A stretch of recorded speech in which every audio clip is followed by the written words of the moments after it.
इसके पहले के वीडियो में हम चर्चा कर चुके थे ऋग्वेदिक काल का पॉलिटिकल इवेंट्स। आज हम देखेंगे उत्तर वैदिक काल का पॉलिटिकल इवेंट्स, मतलब उत्तर वैदिक काल का राजनीतिक स्थिति।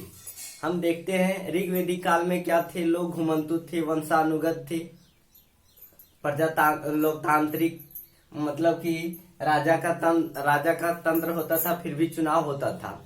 लेकिन उत्तर वैदिक काल में क्या हुआ? उत्तर वैदिक काल में लोहा आ गया। लोहा आ जाने से क्या हुआ? लोग अस्थाई बस गए। समझा कि नहीं? कृषि का शुरुआत भी उत्तर वैदिक काल में ही हो चुका था और लोग क्या हो गए? अस्थाई बस गए। जब अस्थाई बस गए तो उत्तर वैदिक काल में क्या हुआ? लोग अस्थाई हो गए। अस्थाई से हुआ क्या? देश और राज्य की अवधारणा आई। तो पूछेगा किस काल में देश और राज्य की अवधारणा आई? तो उत्तर वैदिक काल में ही देश और राज्य की अवधारणा आई। लोग अस्थाई हो चुके थे। किस काल में? उत्तर वैदिक काल में लोग अस्थाई हो चुके थे। किस काल में लोग घुमंतु थे?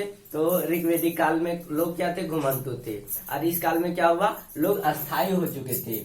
इसमें क्या हुआ? मत्स्य न्याय का सिद्धांत आया। मत्स्य न्याय का सिद्धांत का मतलब, अगर ये कहेंगे कि अगर एक समुद्र है, अगर उस समुद्र में छोटी मछली भी है, बड़ी मछली भी है, अगर छोटी मछली जो है और बड़ी मछली जो है, अगर बड़ी मछली छोटी मछली को खा जाते हैं तो ये न्याय है कि अपराध है?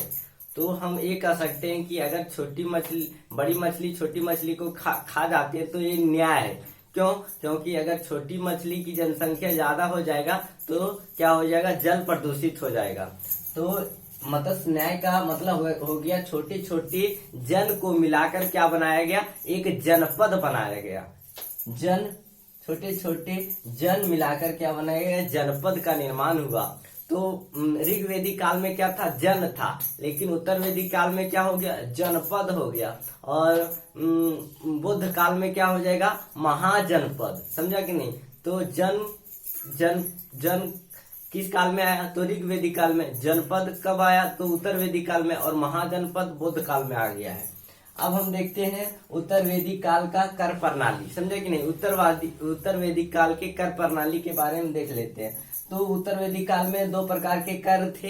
एक शुल्क जो होता था, उत्तर वैदिक काल के कर प्रणाली का नाम है शुल्क। तो पूछेगा शुल्क क्या है? तो ऋग्वेदिक काल का कर प्रणाली, उत्तर वैदिक काल का कर प्रणाली है।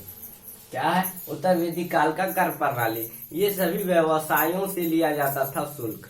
तो शुल्क क्या है? उत्तर वैदिक काल का कर प्रणाली और सभी व्यवसायों से ये कर लिया जाता था। एक आता है बलि शब्द जो है कहता है कि ऋग्वेदिक काल में बलि शब्द आया है। केवल बलि शब्द मिला है, जो होता था स्वेच्छा से चढ़ावा देना। लेकिन बलि शब्द उत्तर वैदिक काल में क्या हुआ? अनिवार्य हो गया। मतलब कि अगर आप मंदिर गए तो आपका जो मंदिर में चढ़ावा है वो अनिवार्य हो गया, बलि। समझा कि नहीं? तो उत्तर वैदिक काल में बलि जो हो गया अनिवार्य हो गया, जबकि ऋग्वेदिक काल में स्वेच्छा से बलि दिया जाता था। तो कर जो हो गया, दो प्रकार के कर थे। एक शुल्क सभी व्यवसायियों को देना पड़ता था, और एक था बलि शब्द, जो सभी लोगों को एक रूप से, मतलब कर के रूप में ही देना पड़ता था, अनिवार्य हो गया था। ये भी एक प्रकार का कर है। उत्तर वैदिक काल के अधिकारियों की बात करते हैं। उत्तर वैदिक काल के अधिकारी तो कुल 12 अधिकारी थे। कितने अधिकारी? कुल 12 अधिकारी थे। इन अधिकारियों का नाम रत्नीन दिया गया है। तो उत्तर वैदिक रत्नीन किसे कहा जाता था? तो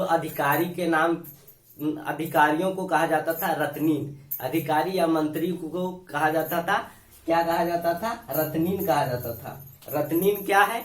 तो अधिकारी है। समझा कि नहीं? क्या है? अधिकारी है। अगला हम देखते हैं उत्तर वैदिक काल का न्याय प्रणाली। उत्तर वैदिक काल का न्याय प्रणाली कहता है कि उत्तर वैदिक काल में न्याय के बारे में विशेष जानकारी नहीं मिला है। लेकिन क्या है कि ग्रामवादी दो शब्द मिले हैं। एक ग्रामवादी, जो ये मान्यता है इतिहासकारों का कि यही लोग न्याय करते होंगे।